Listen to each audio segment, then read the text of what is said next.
Hey guys, welcome back to Tech Gossip channel once again, and we are bringing another job notification video for 2024 pass out batch. হ্যাঁ বন্ধুরা, এটা কিন্তু TCS এর তরফ থেকে TCS NQT এর কথাই বলছি। তো এবার কিন্তু নিয়ে চলে এসেছে TCS 2024 পাস আউট ব্যাচ যারা আছে তাদের জন্য NQT তে তাদের অপরচুনিটি দিতে। ঠিক আছে, তো বেশি দেরি না করে চলো বন্ধুরা ভিডিওটা শুরু করা যাক।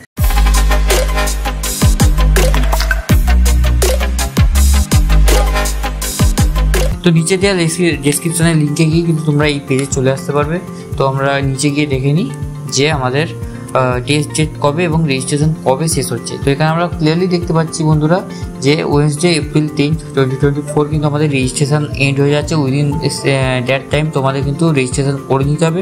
তার সাথে কিন্তু এখানে টেস্ট ডেট যেটা দেখতে পাচ্ছি এটা কিন্তু 26 এপ্রিল কিন্তু আমাদের টেস্ট ডেট, আর এটা কিন্তু কমপ্লিটলি মানে অফিসে গিয়ে দিতে হবে, মানে এটা অফলাইন হবে। এটাতে কিন্তু কোনো অনলাইনের কোনো সুবিধা পাবে না তোমরা। যেটা 2023 পাস আউট ব্যাচের পেয়েছিল তারা কিন্তু অফ করতে পেরেছিল, তারা ইন সেন্টার চায় না রিমোটে তারা এক্সাম দিতে চায়। ঠিক আছে, কিন্তু তোমরা সেই সুযোগটা পাবে না। এখানে TCS এর এই NQT সম্পর্কে কিছু ছোট্ট একটু ডেসক্রিপশন দেওয়া আছে, সেটা আমরা দেখে নিই। তো এখানে কিন্তু দেখতে পাচ্ছি TCS NQT exclusively open for graduate batch 2024। ঠিক আছে, তো 2024 যারা গ্র্যাজুয়েট ব্যাচ আছো, বিটেক, বিই, এমটেক বা এমই যাদের গ্র্যাজুয়েট হচ্ছে 2024-এ, তো তোমরা কিন্তু এলিজিবল থাকছো এই জব প্রোফাইলে অ্যাপ্লাই করার জন্য। ঠিক আছে, তো তোমাদের অ্যাপ্লাই করার জন্য কী করতে হবে? প্রথমে তোমাদের TCS নেক্সট স্টেপ পোর্টালে যেতে হবে, সেখানে গিয়ে কিন্তু তোমাদের রেজিস্ট্রেশন এবং অ্যাপ্লাই ফর ড্রাইভ কিন্তু করতে হবে। ঠিক আছে, তো এখানে ডেসক্রিপশানে কিছু লেখা আছে অ্যাপ্লিকেশন প্রসেস কি, সেগুলো তোমরা কেয়ারফুলি পড়বে। ঠিক আছে, এখানে তারপর দেখতে পাচ্ছ এখানে step 3, select your mode of test in centre and choose your prefer test centre, then click on apply. তো এখানে কিন্তু তোমাদের test centre mode of test কিন্তু ইন সেন্টার ক্লিক করতে হবে এবং তোমাদের প্রেফার সেন্টার কোনটা সেটা কিন্তু তোমরা চুজ করতে পারবে। ঠিক আছে, যেহেতু তোমরা কলকাতা থেকে বিলং করছো, তো তাই তোমাদের কিন্তু কলকাতায় কিন্তু লোকেশন পেয়ে যাওয়ার একটা প্রবাবিলিটি থেকেই থাকে। ঠিক আছে, তো to confirm your status check track your application. তো ওখানে তুমি ট্র্যাক ইউর অ্যাপ্লিকেশন বলে একটা অপশান থাকবে, সেখানে গিয়ে তোমাদের অ্যাপ্লিকেশান কিন্তু তোমরা ট্র্যাক করতে পারবে। ঠিক আছে, তো তার নিচে আরও এখানে দেখতে পাচ্ছি যে টেস্ট এলিজিবিলিটি। তো এখানে টেস্ট এলিজিবিলিটি আমরা অলরেডি ডিসকাশন করে নিয়েছিলাম। তার সাথে আরও কিছু অ্যাডিশনাল জিনিস যে এখানে অ্যাড করা আছে, সেটা হচ্ছে পার্সেন্টেজ মিনিমাম 60% আর 6 CGPA।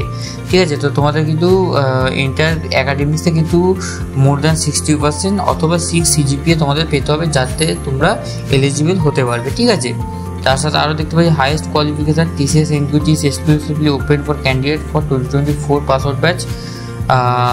তার সাথে আরও কিছু এক্সট্রা অ্যাড করা আছে, যেটা অলরেডি আমি মেনশন করে দিচ্ছি, যেখানে বিটেক, বিই বা এমটেক বা মাস্টার অফ ইঞ্জিনিয়ারিং এইসব ডিগ্রিগুলো কিন্তু এলিজিবল থাকছে এই জব প্রোফাইলে অ্যাপ্লাই করার জন্য। ঠিক আছে, ব্যাকলগের ব্যাপারে কী লেখা আছে? Candidate should not have any pending or active backlog.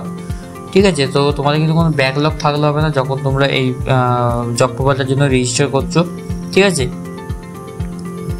আর কিছু এক্সট্রা কিছু ডিটেলস সেখানে দেওয়া আছে। গ্যাপ বা ব্রেক ইন এডুকেশনের সম্পর্ক লেখা আছে। তোমাদের কিন্তু 24 মান্থসের বেশি কিন্তু তোমাদের ইয়ার গ্যাপ হলে হবে না। অর্থাৎ তোমরা ধরো কেউ মাধ্যমিক দিয়ে যদি কেউ মোর দ্যান 24 মান্থ বসে থাকো, তারপরে তোমরা উচ্চ মাধ্যমিকের জন্য পড়তে যাও, অথবা উচ্চ মাধ্যমিক দেওয়ার পর কলেজে ভর্তি হওয়ার সময় মাঝে যদি তোমাদের 24 মান্থসের গ্যাপ থাকে, তাহলে কিন্তু তোমরা এলিজিবল থাকছো না। ঠিক আছে, আরও কিছু এক্সট্রা কিছু অ্যাডিশনাল জিনিস দেওয়া আছে, যেগুলো তোমরা গো থ্রু করে নেবে। সেখানে দেখতে পাচ্ছি candidate age should be between 18 to 28 years.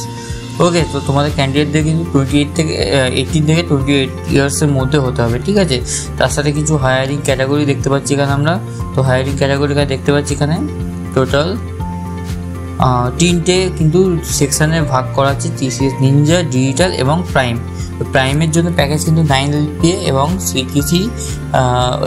আচ্ছা, এখানে এই বছর কিন্তু একটু ডিফারেন্ট করে দিয়েছে। CTC for prime under graduate student, যারা আন্ডার গ্র্যাজুয়েট স্টুডেন্ট আছে তাদের জন্য 9 LPA, এবং যারা পোস্ট গ্র্যাজুয়েট স্টুডেন্ট আছে তাদের জন্য কিন্তু এটা কিন্তু 11.5 LPA। ঠিক আছে, তো তো তারপর ডিজিটালের জন্য যেটা আমরা দেখতে পাচ্ছি, আন্ডার গ্র্যাজুয়েট স্টুডেন্টদের জন্য 7 LPA এবং পোস্ট গ্র্যাজুয়েট স্টুডেন্টদের জন্য 7.03 LPA। এবং নিনজাতে আমরা যেটা দেখতে পাচ্ছি, নিনজা যারা আন্ডার গ্র্যাজুয়েট স্টুডেন্ট আছে তারা 3.36 LPA এবং যারা পোস্ট গ্র্যাজুয়েট স্টুডেন্ট আছে তাদের জন্য 3.53 LPA।